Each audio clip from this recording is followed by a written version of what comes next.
Guys, welcome back to food and family. അപ്പോൾ ഇന്ന് ഞാൻ സംസാരിക്കാൻ പോകുന്നത് ജർമ്മനിയിലെ അക്കോമഡേഷൻ ക്രൈസിസിനെ കുറിച്ചാണ്.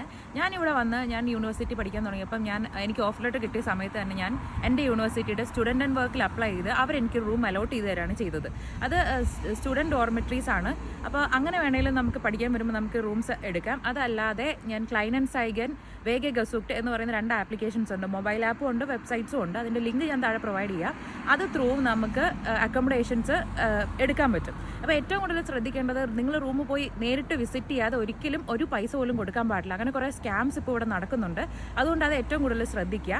വേഗെ ഗസൂക്ടിൽ കൂടുതലും ഡോർമെട്രീസ് ആണെങ്കിൽ ക്ലൈനൻസൈഗനിൽ നമുക്ക് ഫ്ലാറ്റ്സ്, ഹൗസസ്, അങ്ങനെ നമ്മൾ ഫാമിലി ആയിട്ട് താമസിക്കാനുള്ള അക്കോമഡേഷൻസ് ഒക്കെ കിട്ടും. വേറൊരു കാര്യം പറയാനുള്ളതെന്ന് വെച്ചിട്ടുണ്ടെങ്കിൽ, നമുക്ക് 1-2 മാസത്തേക്ക് മാത്രം ഒരു സ്ഥലത്ത് അക്കോമഡേഷൻ വേണമെങ്കിൽ സബ്ലെറ്റ് അക്കോമഡേഷൻസ് കിട്ടും. അതായത് വേറെ ഒരാൾക്കാർ വേറെ എവിടെയെങ്കിലും പഠിക്കാൻ പോകണം അല്ലെങ്കിൽ നാട്ടിൽ വെക്കേഷന് പോകുകയാണെങ്കിൽ അവരുടെ റൂം സബ്ലെറ്റ് ആയിട്ട് കൊടുക്കും. അപ്പോൾ ആ റൂംസ് നമുക്ക് പോയി താമസിക്കാം. ആ 1-2 മാസത്തെ അക്കോമഡേഷനും റെൻറ്റും മാത്രം കൊടുത്താൽ മതിയാവും. ചെറിയൊരു ഡെപ്പോസിറ്റ് ഉണ്ട്, ഡിപ്പെൻഡ്സ് ഓൺ പീപ്പിൾ. അപ്പോൾ അങ്ങനെ 3 അക്കോമഡേഷൻ ഓപ്ഷൻസ് ആണ് ഉള്ളത്. കൂടുതൽ ഡീറ്റെയിൽസ് എന്തെങ്കിലും വേണമെങ്കിൽ കമൻറ്റ് ചെയ്യുക. ഞാൻ നെക്സ്റ്റ് വീഡിയോയിൽ അഡ്രസ്സ് ചെയ്യുന്നതായിരിക്കും. ബൈ.